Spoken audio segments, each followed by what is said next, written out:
अयोध्या के राम चैनल में आज हमारे साथ हैं डॉक्टर राकेश मिश्रा और डॉक्टर सुषमा मिश्रा। नमस्कार। नमस्कार।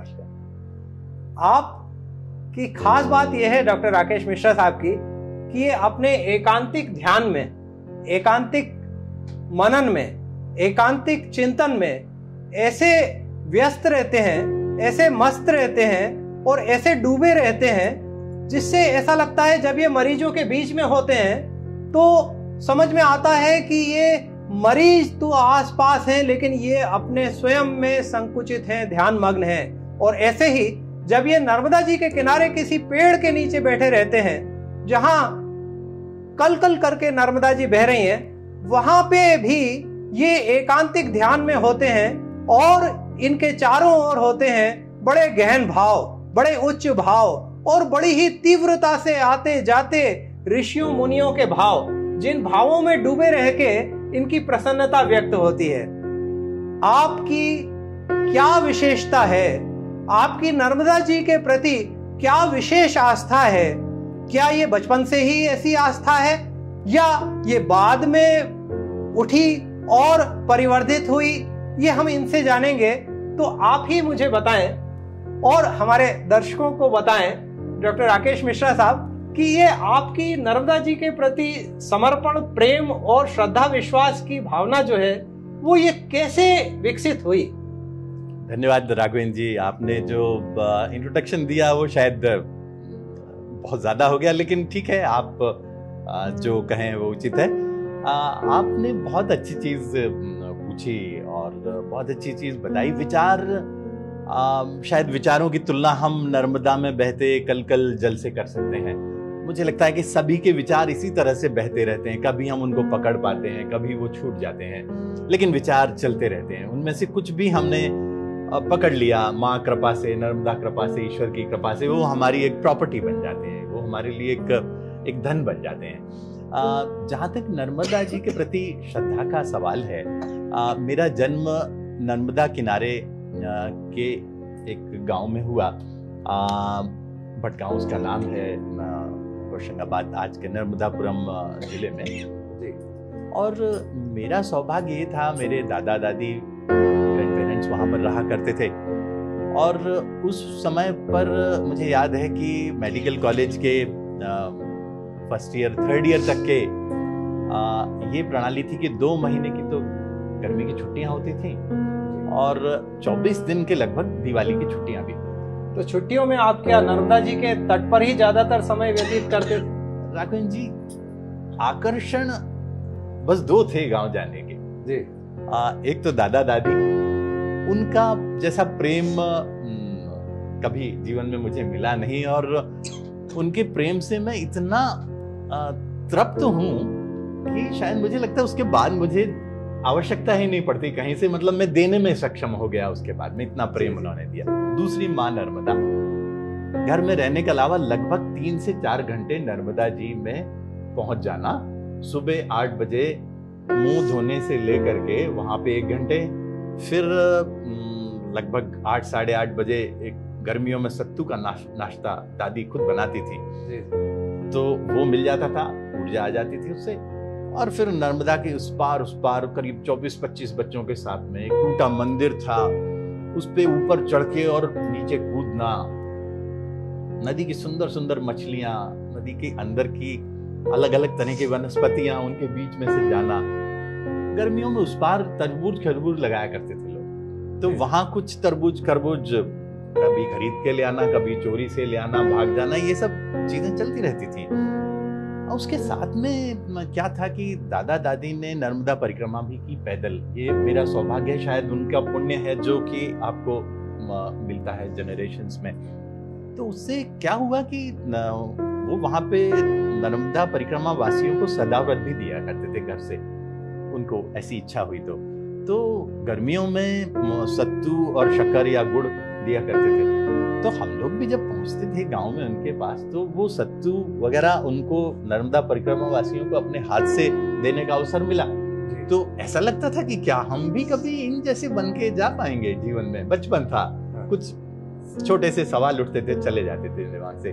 पर उसमें कई लोग अलग अलग व्यक्तियों से मिलने का भी कुछ 1-1 मिनट 2-2 मिनट मिलने का अवसर मिला।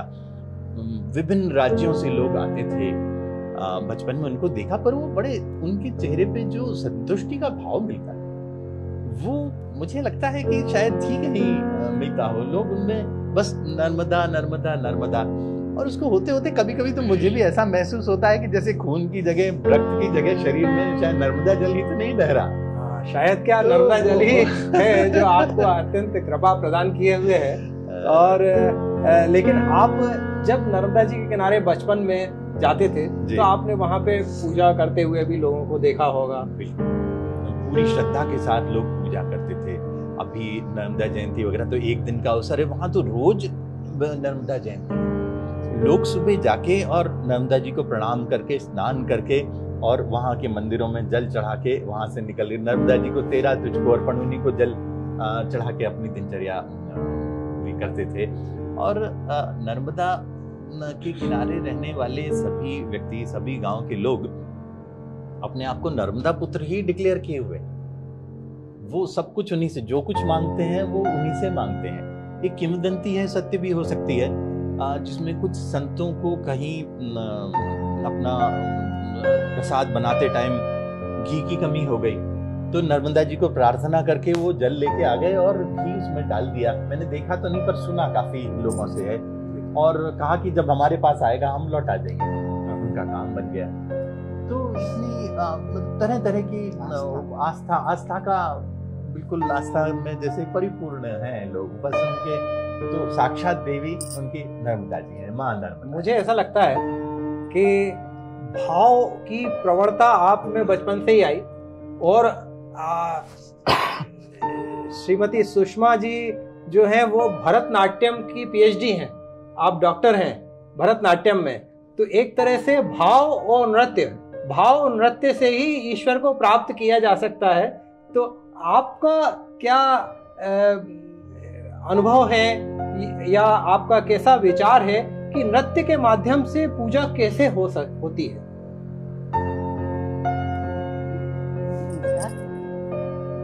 नृत्य ही है जो हमको ईश्वर तक ले जाता है। नृत्य एक ऐसा सटीक माध्यम है, इतना स्पष्ट है जो हमको ईश्वर तक ले जाता है। ईश्वर माने भाव, और नृत्य में भाव। जब हम नृत्य उस भाव से करते हैं तो हम ईश्वर के बहुत पास होते हैं। तो इसलिए कहा जाता है कि जो नृत्य है, और वैसे भी जितनी भी आप नाट्य शास्त्र में देखें या हमारे वेद में देखें तो नृत्य की चर्चा सब जगह करते हैं और बहुत पौराणिक है। तो उसका यदि हम उसकी यदि हम बात करते हैं तो नृत्य तो स्वयं ईश्वर से आया हुआ है। वो स्वयं ईश्वर ने नृत्य किया है। तो वो तो शिव से नटराज से प्रारंभ है, और जब शिव से नृत्य प्रारंभ है और शिव से प्रकृति का प्रारंभ है, तो नृत्य तो उसके साथ मिला हुआ है। तो वो अलग अलग नहीं होता है। हम ईश्वर के इतने पास होते हैं जब हम नृत्य करते हैं, तो ऐसे लगता है कि हाँ वो तारतम्य है जो हमको उस तक ले जाने का एक मार्ग प्रशस्त करता है। बिल्कुल, नर्मदा का हर कंकर शंकर है। जी, हाँ, तो शिवपुत्री। जी। तो नर्मदा जी की प्रणाम यात्रा में, भाव यात्रा में और नर्मदा परिक्रमा यात्रा में आपने अमरकंटक में क्या क्या दर्शन किए, और अमरकंटक में आपको क्या भाव उपजा? अमरकंटक तो स्थान अद्भुत है, अकल्पनीय है। वहां जाके ऐसा प्रतीत होता है मानो हम स्वर्ग में आ गए, और वहां से निकलने की इच्छा नहीं होती। आप चाहे अगर 4 घंटे को गए तो आप 3 दिन रुकेंगे। आपको वो ऐसा लगता है कि बस ये यहाँ सब त्याग करके यहाँ आ जाओ। अब देखने में नर्मदा जी का चूंकि उद्गम स्थल है तो अद्भुत तो होगा। वहाँ हमको देखने में मिलता है नर्मदा कुंड है। वहाँ पे नर्मदा जी का बड़ा सुंदर सा मंदिर है, जहाँ सायंकालीन 7 बजे बड़ी अद्भुत आरती होती है। उसमें हम लोगों को भाग्य से पूरा पार्टिसिपेट करने का मौका मिला, दोनों बच्चों के साथ में, और बड़ा आनंदमय अनुभव है। दूसरा कौन सा, कपिल धारा, वहाँ से थोड़ा सा नीचे चल के जाने कपिल धारा, दूध धारा, कपिल धारा धारा। है, दूध धारा है। वहाँ पे दूध धारा के पास में एक गुफा है, बड़ी सुंदर गुफा है जंगल में, बड़ी गहरी है। वहाँ पे नर्मदा जी की मूर्ति है, वहाँ आरती होती है। संत वहाँ पे विद्यमान है, काफी उम्र के हैं वो वहीं रहते हैं। जी जी। पूरे वहाँ 12 अद्भुत महीने। अनुभूति है, अजीब सा साक्षात्कार होता है माँ अच्छा। नर्मदा के साथ। माँ नर्मदा जी की कृपा और दया हर समय और हर आपके मार्ग में सदैव आपको मिलती रही और उसकी याद आप हमेशा करते रहते हैं। बिल्कुल पूरे समय याद आती है। नर्मदा जल घर में हम लोगों के पीढ़ियों से नर्मदा जल विद्यमान पूजा के स्तर पे रहता है। जब भी कभी कोई भी कार्यक्रम होते हैं, नर्मदा जल की 2 बूंदें उसमें जरूर डलती हैं, तो नर्मदा जी का साक्षात उसमें इन्वॉल्वमेंट हो जाता है। जी जी। नर्मदा जी पूरे समय यात्राओं में भी, इवन विदेश यात्राओं पे भी गए तो नर्मदा जल साथ गया। अभी बेटी जर्मनी गई है जी। तो नर्मदा जल उनके साथ में गया है। वाह। तो वो पूरे समय नर्मदा जी तो पूरी तरह से आत्मा से, शरीर से, सब तरह से वैसे हम विद्यमान। किसी भी यात्रा में होते हैं तो नर्मदा जल साथ में रहते हैं, चाहे हम नर्मदा परिक्रमा कर रहे हैं या नहीं कर रहे हैं, किसी भी यात्रा में अच्छा, वो जल साथ में, बहुत बढ़िया। वो साथ में रखते हैं। भाव के बारे में आपने राघवेंद्र जी पूछा था, तो भाव की पराकाष्ठा है, भाव की अद्भुत अनुभूति ये है कि जब यात्रा करते हैं, सो रहे हैं कभी ट्रेन में तो कोई प्रॉब्लम नहीं है, बाकी अगर जागृत अवस्था में ट्रेन में है, बस में है, अपनी गाड़ी में है, तो नर्मदा जी के दर्शन होते से ही न जाने क्यों ऐसे अश्रु निकलने लगते हैं, ऐसा अच्छा लगने लग जाता है, इतना आनंद, अतिरेक आनंद होता है कि आंसू आने लगते हैं कि ये जैसे ये दिख गई तो पता नहीं क्या हो गया। वाह, इतना एक्साइटमेंट, आनंद के अतिरेक में अश्रु प्रवाह होना तो साक्षात कृपा प्राप्ति का साधन है। बिल्कुल, साधन क्या, साक्षात कृपा प्राप्ति ही है। बिल्कुल। बहुत सुंदर। अच्छा, जब आप दीप दान करते हैं नर्मदा जी में, जी जी, तो आपको क्या भाव उपजते हैं?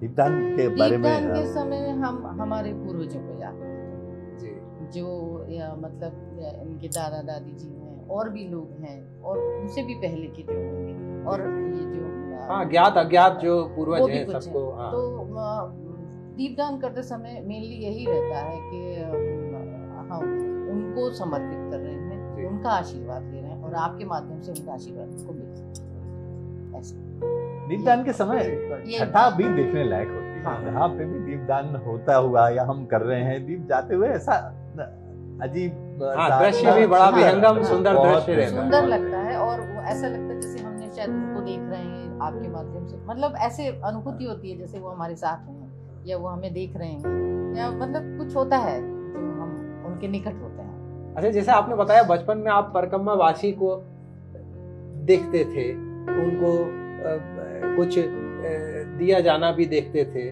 और उसके बाद स्वयं परिक्रमा वासी हो गए, तो ये क्रम कैसे कैसे उत्तरोत्तर हुआ? अब जैसे ये तो ऐसा अनुभव था जैसे कि किसी वैज्ञानिक को नोबेल प्राइज मिल गया। तो वो सोच रहा है, और इतनी व्यस्तता, अपने काम, बेसिकली डेली बेसिस जैसे वर्कर हैं हम लोग, तो उनको और सोचने में भी नहीं आता कि ऐसा समय कैसे निकाल पाएंगे, क्या करेंगे। पर वो होते होते जब लगातार हम उसके बारे में याद करते हैं, तो किसी ने किताब में भी लिखा हुआ कि जो आप सोचते हो वैसा होता है। तो ये अनुभव तो साक्षात प्राप्त किया कि नर्मदा माँ के बारे में लगातार सोचते रहे कि माँ कब बुलाओगी, हमको तो परिक्रमा करनी है, और हम कैसे कर पाएंगे ये समझ में नहीं आ रहा। वो हम लोग हमेशा जाके नर्मदा किनारे जाके कहते थे, अर्जी हमारी मर्जी तुम्हारी, अर्जी हमारी मर्जी तुम्हारी। बस हम लोग यही करते थे कि भाई अर्जी तो हमारी है, अब मर्जी मैया तुम्हारी। और उसको तो ये जो बता रही हैं उस में हम लोगों ने चाहे पास के जितने आसपास के 200-250-300 किलोमीटर के जितने भी घाट हैं, सब घाटों पे जाके नर्मदा जी के बारे में अनुभूति ली, और अर्जी सब जगह लगाई। चाहे नेमावर हो, चाहे हरदा हो, चाहे आवली घाट हो, तालपुरा हो, फिर इधर शाहगंज है, फिर ये बांद्रा भान का उत्तर तट है, और ऐसे जाके बगलवाड़ा करके जगह है बरेली के पास में, वहाँ पे मतलब भांति भांति जहाँ जहाँ ओंकारेश्वर महेश्वर, वहाँ जा के भी ओंकारेश्वर महेश्वर तो अद्भुत है, नेमावर अद्भुत है। वहां जाके भी अर्जी जब लगाई, जगह जगह स्नान किए, लोगों को देखा, मिले, तो अंत में उन्होंने बांद्राभान घाट के माध्यम से ये अर्जी स्वीकार की। अच्छा, बांद्राभान की एक विशेषता मैं बताऊं कि वैसे ही हम लोगों का जाना हुआ एक बार, और वो ये कि शाहगंज का मार्ग है, बड़ा अच्छा जंगलों से वन मार्ग है, बहुत सुंदर मार्ग है, बरसात में सुंदर झरने वगैरह बहते रहते हैं और सुगम। यहाँ से घर से लगभग 67 किलोमीटर है, 1.25 घंटे में वहाँ पहुँच जाते हैं आराम से। और अभी मैंने लास्ट ईयर ईवी खरीदी, तो उसकी रेंज में भी जाना आना बढ़िया आ जाता है, तो बार बार वहाँ जाना हुआ। घाट रोड से लगा हुआ घाट है, तो सुगमता उसमें बहुत है। कभी भी जाएं आप, स्नान करें, वहाँ कुछ लोग मिल भी जाते हैं, परिक्रमावासी भी जैसा आप बता रहे हैं वो भी मिल जाते हैं। उनको कुछ घर से ले गए, वो उनको भोजन में प्रस्तुत किया, दिया, तो आनंद आता है। तो वहाँ बार बार जाने से मुझे लगता है वहाँ से अर्जी माता जी ने स्वीकार की, और हम लोगों की नर्मदा परिक्रमा भी वहाँ से प्रारंभ करके और वहीं हम लोगों ने समाप्त की।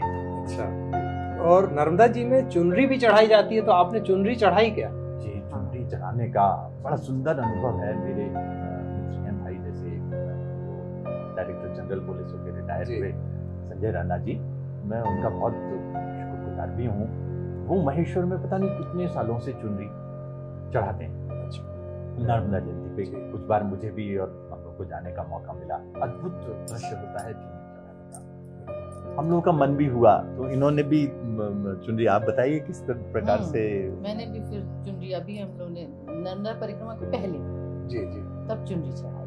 अच्छा, बहुत अच्छा, बड़ा अच्छा वो नाव से जाना। और वहाँ पे ओमकारेश्वर की आपने बात की, तो ओमकारेश्वर तो ज्योतिर्लिंग है, तो ज्योतिर्लिंग दर्शन करने से और नर्मदा जी के किनारे बैठने से, और वहीं पे शंकराचार्य जी को उनके गुरु भी मिले, तो बड़ा सुरम्य स्थान है, बड़ा सिद्ध स्थान है। तो वहाँ की प्राप्तियां भी आपको प्राकृतिक रूप से प्राप्त हुई, तो आपके मन में, चेहरे पे, परिवार में जो उत्साह है, उत्फुल्लता है और जो प्रसन्नता है, वो माँ नर्मदा की कृपा साक्षात द्रष्टव्य होती है।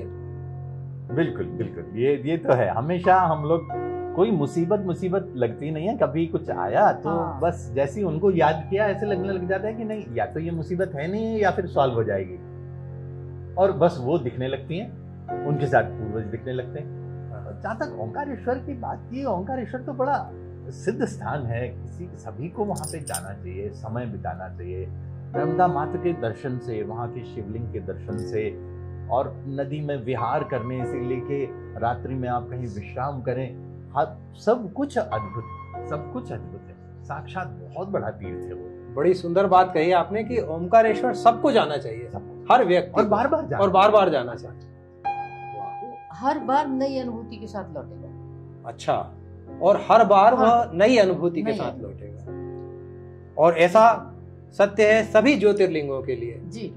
और नर्मदा जी की कृपा और उनके दर्शन करते हुए जब आप आगे बढ़े, तो वन क्षेत्र भी पड़ा होगा। वन क्षेत्र में अभी, अब बात तो सरकार ने वहाँ रोड वगैरह की व्यवस्था कर दी, तो वो आसान हो जाता है उसको। वो है मध्य प्रदेश और गुजरात की बॉर्डर पे शूलपाणी करके झाड़ी, शूलपाणी झाड़ी कहलाती थी, झाड़ी नहीं पर वो जंगल है साक्षात, तो वो बड़ा घना जंगल है। तो उसके बारे में मैं बड़ी एक छोटी सी रोचक कथा आपको बताना चाहूंगा कि वहाँ जब दादा दादी ने तो पैदल मार्ग से 3 साल 3 महीने 13 दिन का प्रावधान नर्मदा परिक्रमा का है, पैदल चल के यात्रा करने का। उसमें विभिन्न तीर्थों में, इस तीर्थ में इतने समय रुकना है, इस तीर्थ में इतने समय रुकना है, और इसमें चौमासा किया जाता है। जो बरसात का समय है प्रिस्क्राइब्ड है, उसमें यात्रा नहीं की जाती, क्योंकि वो वैज्ञानिक दृष्टिकोण उसका अलग है। किंतु जो उसका इसमें अपन प्रैक्टिकल उसमें देखें तो क्या है, बरसात में यात्रा कर पाना किनारों पे संभव नहीं हो पाता, बाढ़ आ जाती है, किनारे डूब जाते हैं, रास्ते भी खराब हो जाते हैं, तो लोग रुकते थे। तो शूलपाणी की झाड़ी का मैं अनुभव उनका बताऊंगा। तो वहाँ की जो भील है वो अपने आप को नर्मदा पुत्र कहते हैं जी, और नर्मदा परिक्रमा वासी को भी वो कहते हैं कि आप भी नर्मदा पुत्र हो, जो कि सच है।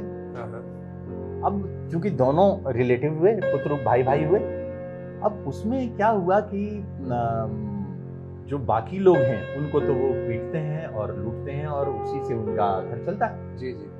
इनको, इनके ग्रुप को ये कहा, जो कि सभी से कहते हैं कि भाई देखिए, आप भी नर्मदा पुत्र, हम भी नर्मदा पुत्र, तो आपको हम कंसेशन क्या देंगे कि आपको हम कंसेशन ये देंगे कि आपको हम पीटेंगे नहीं, लूटना तो हमारा बिजनेस धंधा, तो आपको हम बस जो पहने हुए कपड़े हैं ये आप पहने रहिए, बिना पीटे आपको पूजा करके साष्टांग दंडवत करके आपको हम जाने देंगे, बाकी सामान लूटना तो हमारा बिजनेस है, ये तो हम करेंगे। तो बड़े हंस के वो बताते थे। उसके बाद में फिर अगला जिला गुजरात में आता है बालोद करके। श्री अमृतलाल वेगड़ जी ने भी अपनी सौंदर्य की नदी नर्मदा में शूलपाणी की झाड़ी का बड़ा जिक्र किया है, और उन्होंने भी वही बात कही है जो आपने कही है, और आपने दर्शन भी किए हैं कि वो झाड़ी नहीं है, बड़ा लंबा इलाका है 80 मील का, उसमें से 30 मील काफी दुर्गम है, और पहले काफी लूटपाट होती थी, लेकिन वो संभवतः गरीबी के कारण या आवश्यकता के कारण होती होगी, और नर्मदा यात्री तो कुछ साथ बांध के तो चलता ही नहीं है, तैयार वो तो स्वयं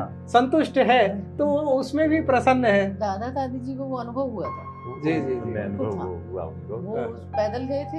अच्छा। और उस समय की बात है तो शूलपाणी उन्होंने उनको अनुभव था वहाँ शूलपाणेश्वर, हाँ शूलपाणेश्वर के दर्शन भी वो कर पाए, तो बड़ा रोचक रोमांचक। तो यात्रा में आपने बहुत से बंदर भी देखे, बहुत से मोरों को नाचते हुए भी देखा, जैसा आपसे चर्चा हुई, और आपने बड़ी सुंदर प्रकृति को भी देखा, प्राकृतिक जंगल जिसको कोई देख नहीं रहा है कि क्या है, जंगल ही है, लेकिन जंगल की सुंदर लताएं देखी, तो उसमें आपको साक्षात ईश्वरीय कृपा के दर्शन होते हैं, शांति के दर्शन होते हैं। उसके बारे में आपके क्या विशेष अनुभव रहा? जी बहुत सारे स्थान थे जहाँ ये अनुभव हुआ। इसमें एक विशेष मैं जगह के बारे में बताना चाहूंगा। वो जो सोन और भद्र, अमरकंटक में एक स्थान है। अमरकंटक से 3 नदियां हैं, एक नर्मदा जी, ये जाती हैं पश्चिम की ओर, और सोन और भद्र ये जाते हैं पूर्व की ओर। उनका बड़ा विकराल रूप वहाँ हो जाता है। सोन और भद्र का एक ही स्थान है, छोटी सी धारा के रूप में हम लोगों ने वहाँ पे देखा, बड़े घने जंगल पहाड़ी के रूप में, और मध्य प्रदेश और छत्तीसगढ़ के बीच का अभी वो डिवीजन है, वो पहाड़ी, वहां से हम छत्तीसगढ़ देख पाते हैं पूरी गहराई पे, घने जंगल के बीच। बंदर इतने ज्यादा फ्रेंडली है वहाँ के कि वहाँ जब हमने उनको चने वगैरह दिए तो वो सिर पे बैठ के, यहाँ बैठ के ऊपर, सिर के ऊपर बैठ के यहाँ पे पैर डाल के और अपने हाथ से फिर वो खाना खाते जी। तो वो जंगल और जंगल के प्राणियों का बताइए आप कैसा समागम। बहुत अद्भुत है वो, बहुत अद्भुत है। आप मतलब इमेजिन नहीं कर सकते। मेरी बेटी के यहाँ पर बैठा हुआ है वो, और वो उसको ऐसे चने दे रही, चने ऐसे रखी है, वो खा रहा है आराम से। तो इतनी बहुत अजीब अनुभव है, बहुत सुंदर, बड़ी प्रसन्नता होती है और मन की शांति भी होती है। उनका अनुभव मतलब बंदल के उसके बदन का टच जो है वो आपको मिल रहा है, तो ऐसा नेचुरल, कोई आर्टिफिशियल कुछ भी नहीं है। आके बैठ रहे हैं, ऊपर से कूद के फिर चले जा रहे हैं बिना आपको हर्ट किए हुए। हर्ट नहीं करते, तादाद में है हमारा और वन का और वन्य प्राणियों का वहाँ पे देखने ये मिलता है। ऐसे ही मछलियां आप पैर डाल के बैठ जाइए, पहले छोटी फिर बड़ी, वो मछलियां आके आपको टच करती, इतना अनुभव, इतना अच्छा लगता है कि ये उनका टच ही अपने आप में इतना एक प्यार भरा, ऐसा लगता है कि माँ नंदा अपने दूसरे जीवों को आपके पास भेज रही कि इनको चलो छू के आओ। तो ये प्रकृति के जो बंदर हैं, मछली है, और भी जो प्राणी हैं, उनसे आपको बड़ी शांति प्राप्त हुई। लेकिन साथ साथ जो नर्मदा परिक्रमा वासियों से कईयों से मुलाकात हुई होगी, बातचीत हुई होगी, तो कोई ऐसे सिद्ध संत या कोई ऐसे उच्च कोटि के साधक या कोई ऐसे नर्मदा परिक्रमा वासी जिनसे आपकी कोई बात आपको याद रह गई हो, कोई अच्छी चीज सीखने भी मिली हो, ऐसा कोई प्रसंग? मैंने रास्ते में के लिए काफी सारा मीठा ये रखा था कि जो भी मिलेगा उसको बांट देते हुए चलेंगे, वो उनका ही हिस्सा होगा। तो फिर हम लोग आ रहे थे, तो एक बाबा जी मिले, तो मैंने उनको बर्फी थी, खोवे की बर्फी थी, तो वो उनको दी। तो उनके आँख में ऐसे एक्सप्रेशन, ऐसा भाव था कि मैं सुबह से सोच रहा था कि मैया आज मुझे भूखा रखोगी क्या। अच्छा। मेरे को सुबह से लग रहा था कि मुझे कुछ खाना मिल जाता तो, और मीठा मिल जाता। अंदर से उनका ये भी इच्छा थी कि कुछ खाना मिल जाता और कुछ मीठा मिल जाता। वो उनको जब मैंने वो बर्फी दी तो ऐसे खुश कि आज मैया ने खुश कर दिया। हम लोग भी इतने खुश कि उन्हीं के लिए आप रख के ले गए थे। और उन्होंने जिस प्रसन्नता से उसको लिया, वो उनकी आस्था कि मुझे कुछ मिल जाता और वो भी मुझे मीठा मिल जाता, और उसके लिए आपको प्राप्त निर्देश। वो ये एक बहुत हम लोग को बड़ा, वैसे बाकी सब लोग मिलते थे, उनकी आंखों में वो जो प्रसन्नता थी ना, वो उसका एहसास, वो तरंग हम तक आई जी। और नर्मदा जी के किनारे शिवलिंग की भी बहुत स्थापना रहती है, बहुत स्थापना है। तो बड़ा सुंदर आपको दृश्य भाव उपजता होगा कि नर्मदा जी भी प्रवाहित हो रही है, कहीं पे बहुत तेज प्रवाहित हो रही हैं, कहीं बहुत धीरे धीरे प्रवाहित हो रही हैं, कहीं इतना तेज प्रपात के रूप में आ रही हैं। तो प्रपात में आपने नर्मदा जी के दर्शन करके कैसे आपको प्रसन्नता प्राप्त? प्रपात में ऐसा लगता है जैसे माँ का आंचल है। अच्छा। ऐसा लगता है जैसे उनका वो आंचल है, वो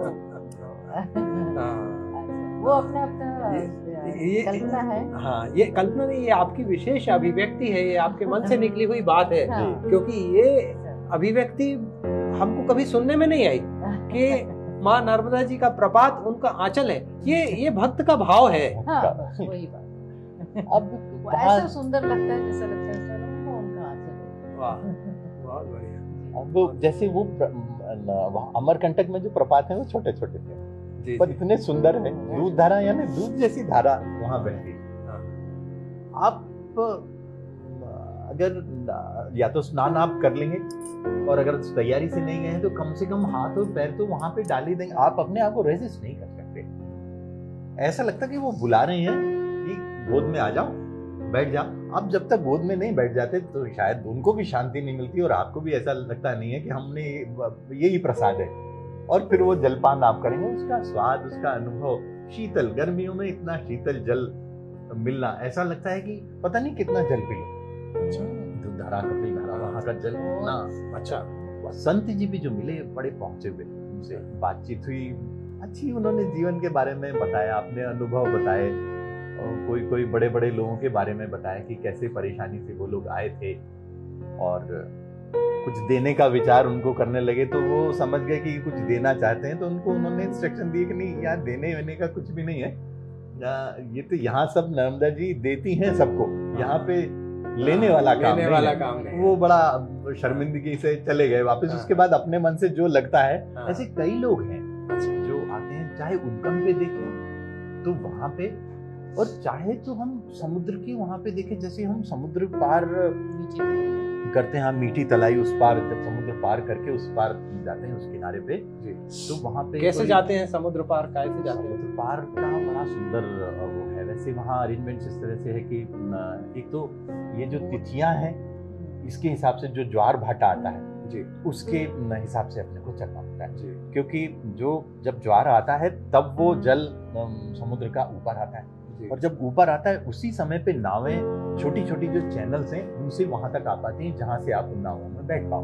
तो वो टाइम के लिए कभी किसी तिथि को 5 बजे सुबह, कभी 6 बजे, हर प्रतिदिन आधा घंटे आगे अच्छा वो समय खिसकते जाता है जी। तो हम लोगों ने जो तिथि निर्धारित करी थी वो सप्तमी अष्टमी के आसपास थी, तो सुबह 7 बजे का समय हम लोगों को मिल गया। तो वहां जाके 100 परिक्रमा वासियों को भी ले जाने की नावें रहती हैं, मोटर बोट्स हैं जी, और उनमें जो पैदल यात्री हैं उनको बिना पैसे के ले जाते हैं। कुछ लोग जो दे सकते हैं उनको 150 रुपये लेते हैं। हम लोग पे कृपा थी, कुछ मित्रगण थे, उन्होंने भी कुछ इंतजाम करा दिया, तो हम लोगों को थोड़ी सी प्राइवेट बोट मिल गई। तो उसमें थोड़ा सा रोमांचक अनुभव रहा। समुद्र में अकेले 4 लोगों का परिवार और 2 नाव चलाने वाले, अच्छा अनंत का अनुभव जो होता है। और दूसरा वो ऐसा जैसे जहां तक दृष्टि जा रही है वहां तक माँ है, और हम सब उनके ऊपर बैठे बस चले जा रहे हैं। अच्छा, और एक ऐसा अनुभव हुआ बहुत जैसे सुंदर। मृत्यु के प्रति भय समाप्त। की समाप्ति, भाई की समाप्ति। भय की समाप्ति। ओह, मतलब लोग कहते हैं समुद्र में और लहरों में डर लगेगा, ये हाँ, लगेगा, हाँ, अनंत हाँ। जोरदार लहरें आ रही है, नाव ऊपर जा रही है, नीचे जा रही है, पर वहां मृत्यु के प्रति भय जो था वो न जाने क्यों उनकी कृपा से वो समाप्ति पे था कि तो कुछ होगा नहीं और जो होगा वो हो जाए, आपकी गोद में है। तो ये बड़ा एक विस्मयकारी वो था और पूरा लगभग 4.5 घंटे की वो यात्रा रहती है समुद्र में, क्योंकि काफी दूर से जहाँ तक एक आर्बिट्ररी एक लाइन है कि जिससे कि वहां पे नर्मदा जी का जल ना होके समुद्र का जल आ गया, वो पूरा एक फेरा लगा के वहां तक गया। वहां जाते से वहां पे बिरला की फैक्ट्री है, वहां के कर्मचारी अपने समय समय से वो देते हैं समय, और उतरते से ही आपका स्वागत करते हैं।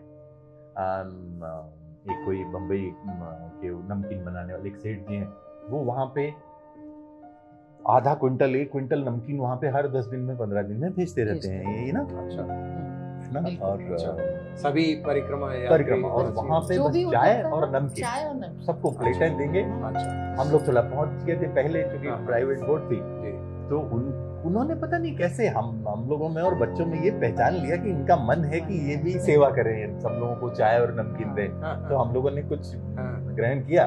उसके बाद उन्होंने कहा नहीं, आप लोगों का मन दिख रहा है कि आप इनकी सेवा करना चाहते हैं, आप करिए, हम लोग खड़े हैं यहाँ पे, आप ही लोग बांटो। आप लोग बांटिए। तो बड़ा अच्छा बच्चों ने, हम लोगों ने बहुत बहुत आनंद आया। और शांति से जब आप नर्मदा जी के तट पर विभिन्न घाटों पर विभिन्न स्थानों पर और पूरा उद्गम से लेके समुद्र तक में जब आप बैठते हैं, कोई प्रार्थना करते हैं, तो प्रार्थना क्या करते हैं? क्या होता है कि आप प्रारंभ तो करते हैं, एक तो वहां पे आप अगर एक न जाने क्या होता है कि कुछ मांगने के लिए आप तैयारी करते हैं, लेकिन वहां कुछ मांग नहीं पाते, आप किंग कर्तव्य विमूढ़ हो जाते हैं, कुछ मंत्र सोच के जाते हैं, वो कुछ का उच्चारण करते हैं, और उसके बाद में तो बस नर्मदा जल को आप देखते रहते हैं, भाव विभोर हो जाते हैं। क्या सोच के आए थे और क्या आप करने लगेंगे, वहां कुछ भी, बस वो जल को निहारते हुए कभी आपको अश्रु आने लग जाएंगे, कभी आप नर्मदा जी का स्तोत्र या आरती या उनका कुछ जो भी आपको याद है वो उच्चारण करने लगेंगे। मतलब अजीब सा हिप्नोटिज्म है। आपने क्या एक ये समर्पण है। देखिए, आपने यदि आप उनको अपने आप को समर्पित कर दिया, फिर आप क्या मांगोगे उसको? जी जी, अब तो वो है ना, मांगने के लिए कुछ जरूरत नहीं है। वो अपना वो समर्पण चाहती है, आपसे चाहती है। यदि आप समर्पित हैं तो निश्चिंत रहिए। बिल्कुल। और नर्मदा जी की जलधार तो कुछ समय सीधी भी चलती है, और बहुत सारी जगह जंगलों से, घाटों से, कहीं टेढ़े मेढ़े रास्तों से, बड़ी कठिन राह से भी जाती हैं। तो आप चूंकि नृत्य की विद्वान हैं, भरतनाट्यम की विद्वान हैं, तो आपको ऐसा लगता होगा कि नर्मदा जी नृत्य करती हुई ही चल रही है। बिल्कुल बिल्कुल ऐसा लगता है। आपकी आपने किताब में भी आपने पूरे किताब पढ़ी है, आपने जो किताब लिखी है नर्मदा जी के चित्र, उसमें इतना सुंदर आपने वर्णन किया है, बहुत सुंदर। अभी तो हम लोग और सब दर्शक लोग भी आपके अनुभवों को सुनने के लिए लालायित हैं, क्योंकि नर्मदा जी की साक्षात कृपा प्रसाद जो प्राप्त करने के लिए आप लोग सदैव तत्पर हैं, सदैव दौड़ने के लिए तैयार हैं कि कब हम बांद्रा भान पहुंच जाएं, कब हम होशंगाबाद पहुंच जाएं, कब हम निकटस्थ ओमकारेश्वर पहुंच जाएं, कब हम अमरकंटक यात्रा कर लें। और भाव यात्रा तो आपकी निरंतर प्रतिदिन ही जारी रहती होगी। और इस मामले में हम लोग थोड़े से धनी हैं कि हमारे बच्चे भी ऐसा सोचते हैं। अच्छा, इस मामले में हम लोग काफी धनाढ्य हैं जी। ये दोनों, हम मेरे बेटा रत्नेश, बिटिया शुभ्रा, दोनों ये चाहते हैं कि जैसा उनको भी उसी तरह की आस्था है, उनमें भी उसी तरह का विश्वास है। जैसा वो कभी हमको मना नहीं करते, आज संडे नहीं जाना है, अब देर से उठेंगे, या ऐसे कभी वहां जाना है तो चलेंगे, और कहीं जाने से थोड़ा भले ही। रत्नेश और शुभ्रा जी आज यहाँ पे अभी घर पे नहीं है, नहीं तो हम उनसे भी सीधे बातचीत करते। किसी और अवसर पे युवा लोग माँ नर्मदा के प्रति क्या श्रद्धा भाव विश्वास और प्रणाम रखते हैं, वो हम उनसे भी कभी बात करेंगे, अवसर होगा तो। और ये जो आपकी यात्रा है, इसमें कई बार आपको ऐसा लगा क्या कि अरे, क्योंकि यहाँ पे तो आप बड़े अच्छे बैठे हैं, एयर कंडीशन में बैठे हैं, और वहां पे तो आप प्रकृति के साथ में हैं, तो आपको कभी ऐसा लगा कि अरे बड़ी गर्मी लग रही है, बड़ी प्यास लग रही है, बड़ी भूख लग रही है? देखिए वहां जाने के बाद नहीं लगा, तृप्ति की पराकाष्ठा है वहां। अच्छा, आप एक तो आपकी इच्छा खत्म हो जाती है। सबसे बड़ी बात तो ये है कि आप सोचना बंद कर देते हैं कि आगे क्या होगा, लेकिन जो आपके कहीं भी विचार में है वो साधन आपके पास उपलब्ध हो जाएगा। आपके पास वो, आप भूखे, कभी नर्मदा परिक्रमा के किनारे पे कोई भी व्यक्ति भूखा नहीं रहता। कहां से क्या, कितने भी घने जंगलों, वहां पता नहीं कहां से कोई नर्मदा पुत्र आके आपको आपकी तृप्ति कर देगा। अच्छा, जहां तक हम लोगों का सवाल है, छोटी सी यात्रा थी, लेकिन किसी जगह कोई भी सोचा अनसोचा कोई भी व्यवधान जैसा बल्कि सोचा था उससे कहीं हर चीज बेहतर होती थी। अच्छा, बेहतर होती थी। जी।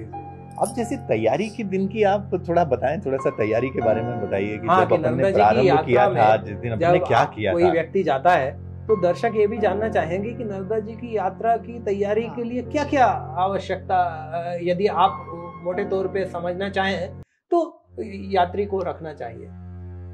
पहली चीज, अपना स्व खो दीजिए, उसको घर पे छोड़ के जाइए और फिर उसके बाद तैयारी कीजिए कि अब हम निकल पड़े। ये तो सबसे बड़ी तैयारी है। अपने स्व को छोड़ दीजिए, उसके बाद जाइए। आप स्व छोड़िए, फिर आप देखिए आपको कुछ भी परेशानी होगी ही नहीं। हाँ, वैसे अभी थोड़ा सैद्धांतिक रूप से हम देखें तो हाँ, माँ की यदि आपके पास में तस्वीर है तो वो जरूर रखिए, नहीं तो तस्वीर तो मन में है ही आपके, लेकिन यदि है तो उसको रखिए, क्योंकि हम रोज उसकी प्रार्थना करते हैं। आपके साथ में एक एयर टाइट बॉटल्स अच्छी रखिए, जिसका कि ढक्कन वगैरह ठीक से लग जाए, तो 2 बॉटल्स अच्छे से वो रख लीजिए। और पूजा की सामग्री जो रख सकते हैं वो रख लीजिए।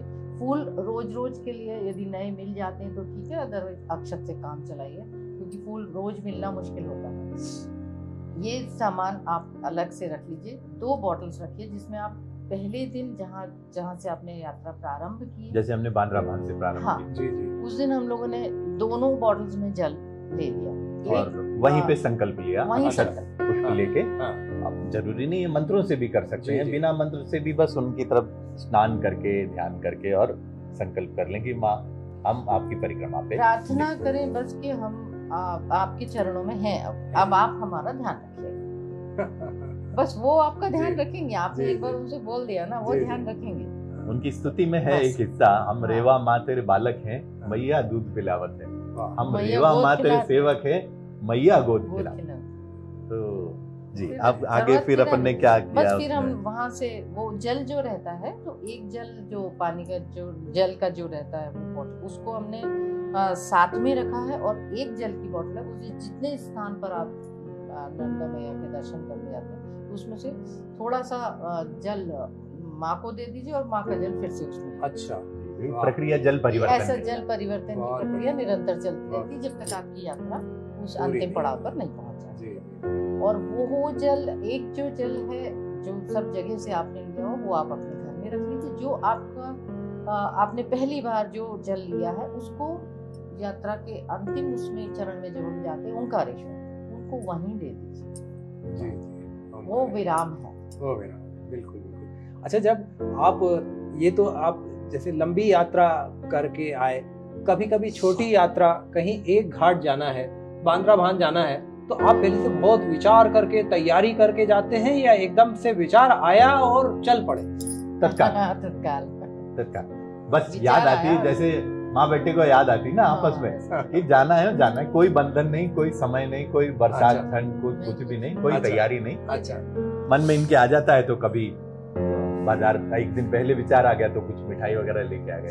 सुबह ये जल्दी उठ जाती हैं तो नहा के पूजा करके फटाफट, कुछ भी नहीं तो पूड़ी बना ली, सब्जी बना ली, हलवा बना लिया, वो डिस्पोजेबल्स रखे रहते हैं। वहां जाके जितने भी 10-25 लोग जो भी मिल गए, परिक्रमावासी मिल गए, घाट पे बैठे लोग मिल गए, उनको सबको ऐसा लगता है जैसे उनको समर्पित कर रहे हैं, उनके साथ बैठ के।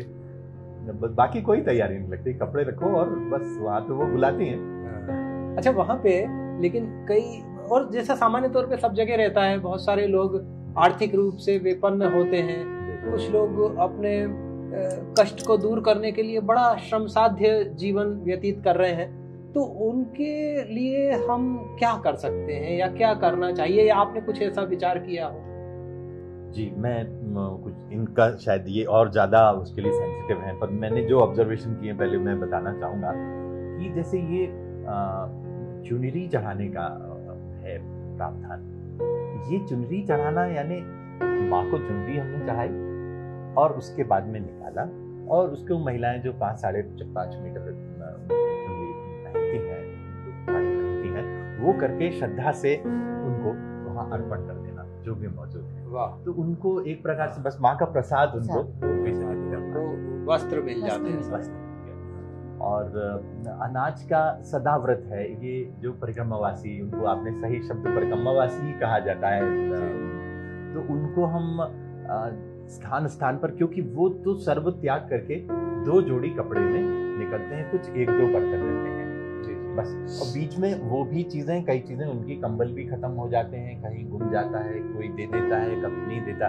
तो इन व्यवस्थाओं को, एक तो परिक्रमा वासियों की व्यवस्थाओं में हम अगर इन्वॉल्व होते तो ऐसा लगता है कि हम नर्मदा जी की साक्षात सेवा कर रहे हैं। दूसरा, नर्मदा किनारे पे कई घाटों पे गरीब लोग भी हैं, निर्धन लोग भी हैं, उनके लिए हम अगर विकास कार्यों में अपने स्तर पे या जिस भी तरह से अगर कर सकें, उनका चिकित्सा के दृष्टिकोण से, शिक्षा के दृष्टिकोण से उनको उनमें जागरूकता लाके, जैसे पॉल्यूशन और एनवायरनमेंट बड़ा सभी जगह की प्रॉब्लम है, और नर्मदा क्षेत्र भी उससे अछूता नहीं है। यहाँ से लेके अमरकंटक से लेके हम समुद्र तक जाए, और तो उसमें जागरूकता अगर लाने के प्रयास में व्यक्तिगत रूप से, संस्था के रूप में, सरकार से या कहीं से भी हम अगर कर सकते हैं प्रयास, विभिन्न जगहों पे घाटों का निर्माण अच्छा हो जाए, महिलाओं के लिए कपड़े वगैरह बदलने की व्यवस्थाएं हो जाए, लोगों को, गंदगी खत्म होगी तो लोगों को नहाने में भी अच्छा होगा, साबुन का प्रयोग ना करें, और वहाँ पे शिक्षा का विकास, जहाँ हम लोग भी प्रयासरत हैं, जो गांव है वहाँ पे कि एक स्कूल आ जाए, उसमें कई लोग मदद कर रहे हैं और अभी काफ़ी अच्छी स्थिति में है।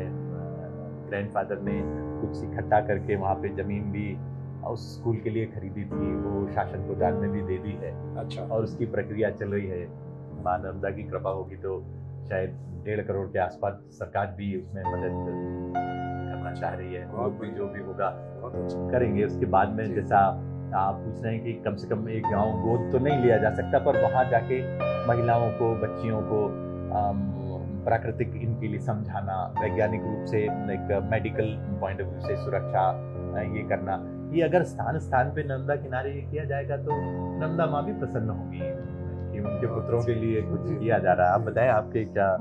ऐसा ही मुझे भी लगता है, तो शिक्षा उसमें बहुत मदद करेगी।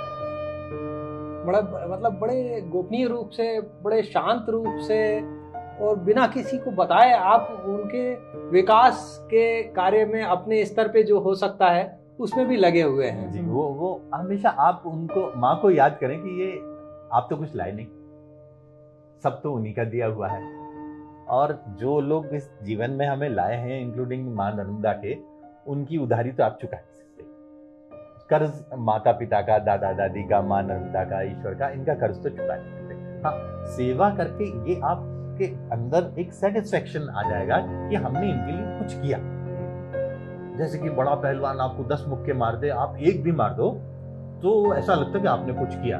तो ऐसे उनका इतना सारा किया हुआ है कि आपने थोड़ा सा भी कर दिया तो मन में आपको प्रसन्नता हो जाती है कि नहीं, मैं कुछ कर पाया, एक सेटिस्फेक्शन की। उनको कुछ नहीं होगा पर आपको सेटिस्फेक्शन की भावना हो जाएगी, उससे आपका मन प्रसन्न और संतुष्ट रहेगा। ये बड़ा धनवन का महत्व धीमे धीमे खत्म होते जाता है जीवन में। जब मैंने आपको अध्ययन काल में गांधी मेडिकल कॉलेज में देखा, जी, तो मैं आपको बड़ा जानता था कि ये बड़े ज्ञानी हैं। उसके बाद जब फिर मिलता रहा आपसे समय समय पे, तो लगा आप बड़े विचारक हैं। और अब मिल रहा हूँ तो मुझे लग रहा है आपसे आध्यात्मिकता सीखना एक बड़ा परम सौभाग्य है। आप सोचते हैं ऐसा? आपका स्नेह, आपका प्यार इतना ज्यादा है। जाकी रही भावना जैसी, प्रभु मूरत देखी दिन तैसी। जो जिसके प्रति जैसी श्रद्धा से देखता है, तो ईश्वर के बारे में तो आपस में अपन जब बात करते हैं, सोचते हैं, तो भी एक जहाँ पे हमारा अफेक्शन रहता है, प्यार रहता है, और जैसा हम चाहते हैं नहीं ऐसा कोई हमारा मित्र हो तो अच्छा लगने लगता है। बस वही चीज है, यही आकर्षण आपके लिए है मेरा। अच्छा, आप रेडियोलॉजिस्ट हैं जी। और मध्य प्रदेश के बड़े जाने माने रेडियोलॉजिस्ट हैं, व्यस्तता बहुत रहती है जी। और उसमें जब आप अपना कार्य करते रहते हैं तो उसको सेवा बनाने के लिए क्या विचार आपके मन में आता है कभी कभी या सदैव? बड़ी अच्छी बात आपने पूछी है। इसमें मेरी दादी की बातों का मैं आपको उदाहरण दूंगा। जब मैं मेडिकल में आ रहा था, मैं या तो मेडिकल या पुलिस या एडमिनिस्ट्रेटिव सर्विसेज या फिर एडवोकेट, ये 3 मेरे एजेंडा में थे 9वीं 10वीं 12वीं 11वीं क्लास में। तो दादी से एक दफे बात हो रही थी तो उन्होंने कहा, देखो भाई, डॉक्टरों की, पुलिस वालों की और वकीलों के बच्चों को अगली जनरेशन में प्रॉब्लम्स होती हैं कई एक में। तो मैंने पूछा, दादी क्यों? तो बोले, देखो बेटा, ये कभी कभी गलत पैसे कमा लेते हैं। तो मैंने कहा, दादी मेरा तो इन्हीं में से किसी में जाने का विचार है और मेडिकल का मेरा लगभग तय है, तो मैं क्या करूं? तो बोले, बेटा ये ध्यान रखना कि जिसकी भी तुम सेवा कर रहे हो, पैसे लेके ऑफ कोर्स, तो जिसके भी लिए भी तुम काम कर रहे हो, ये ध्यान रखना कि ये जो लेटा हुआ है ये हमारे परिवार का सदस्य है। पहली चीज तो ये। अच्छा। दूसरी चीज ये कि आपने अगर 1000 रुपया लिया है तो ध्यान रखना कि उसको हम 1200-1500 का काम करके दें। हम उसमें कहीं भी कमी ना करें, चाहे वो मरीज चला जाए, चाहे आपका नुकसान हो जाए, चाहे समय का नुकसान हो जाए, पैसे का नुकसान हो जाए। हमेशा ये चीज ध्यान रखना कि इसको जो हमें काम करके देना है, जिसके लिए आया है ये, वो हम पूरी श्रद्धा भक्ति और अपने पूरे नॉलेज के अनुसार सिंसियरिटी से करें, तो फिर तुम्हें वो तुम्हारा पैसा वो खराब नहीं होगा। तो बच्चों पर भी उसका असर। दादी की सीख तो राघव जी वो 24 घंटे याद रखती है। 24 घंटे याद हूँ हर मरीज में। मतलब वो तो शाहरुख खान ने गाना बनाया, तुझ में रब दिखता, उसमें दिखता, उनको तो नहीं, मुझे नहीं मालूम, पर हाँ मेरे को तो मरीज में दिखाई घर वाले देते हैं और दादी हमेशा दिखाई देती कि नहीं इनको। अच्छा, नर्मदा जी के किनारे तो आप बहुत दान करते हैं, मुझे ज्ञात है, इसको इस पे YouTube पे कहने की आवश्यकता नहीं है, लेकिन जब कोई मरीज ऐसा कोई आ जाता है, आपको भी लगता है, वो भी कहता है कि साहब ये जांच कराना मेरे को बहुत जरूरी है क्योंकि ये आवश्यक है और कहा गया है, लेकिन मेरे पास पैसे नहीं है, 1 भी रुपया आपको दे ना सकूंगा।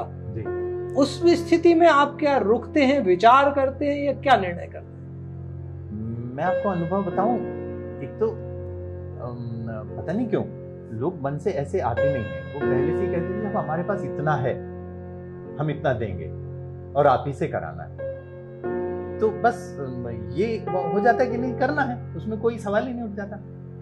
और बाकी जो सलाहें हैं, अभी लोगों को जांच कराने से ज्यादा प्रॉब्लम सलाहों में होता है, वो कंफ्यूज रहते हैं कि हमें करना क्या चाहिए, क्या करें, कैसे करें। तो कई बार ये स्थिति आती है कि मुझे ऐसा लगता है कि इनको ये आवश्यकता नहीं है, तो मैं तो उनसे कह देता हूँ ये इसकी आवश्यकता नहीं है, तब 3 महीने बाद दिखाओ, 3 महीने बाद की जरूरत नहीं है, 2 साल बाद आओ, क्योंकि इसमें जरूरत ही नहीं। जैसे मैं बताऊं आपको गॉल ब्लैडर की स्टोन का एक एग्जांपल।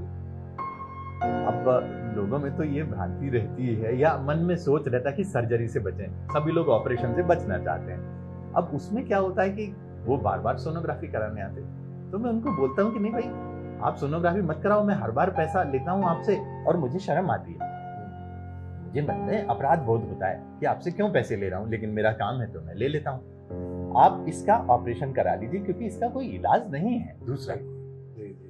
सबको सही सलाह देना, उचित सलाह देना, जल्दी करा लेंगे तो जल्दी अच्छा होगा।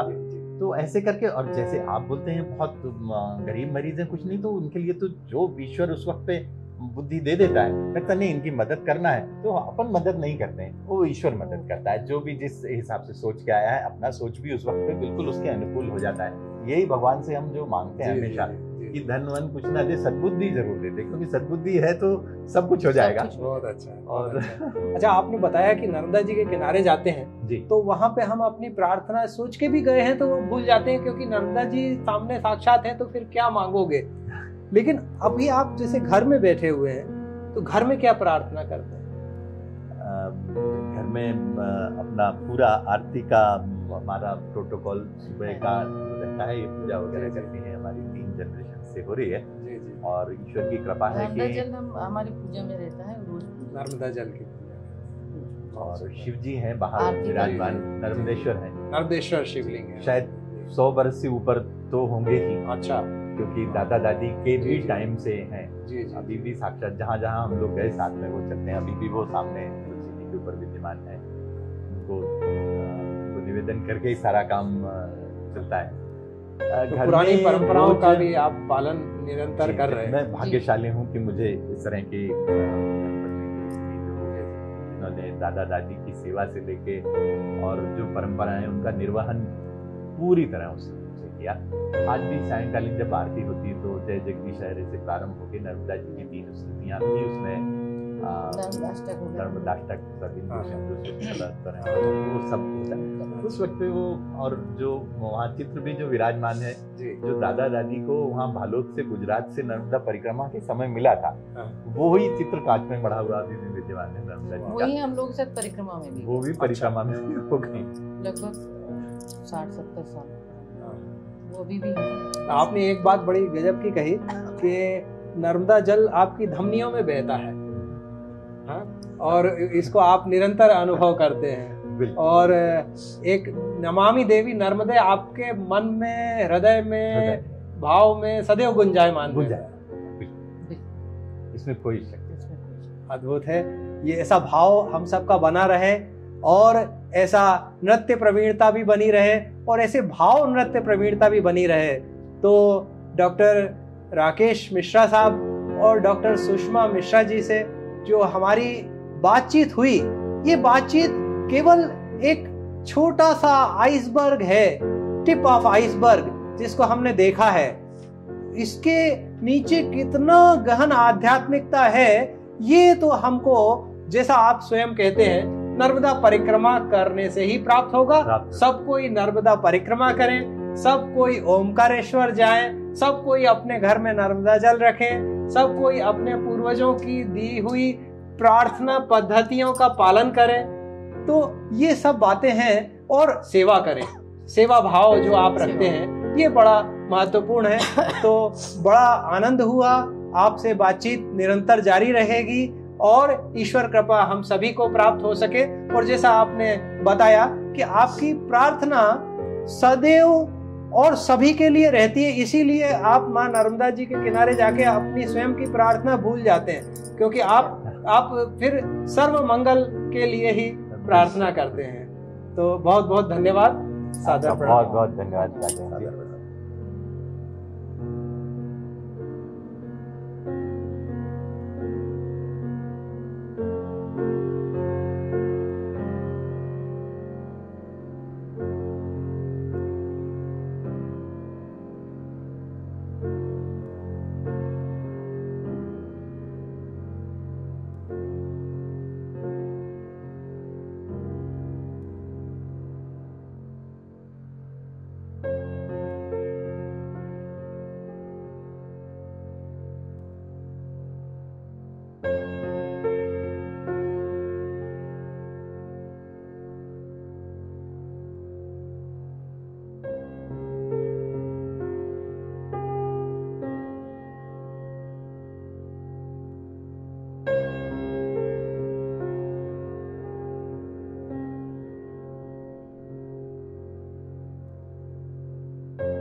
है।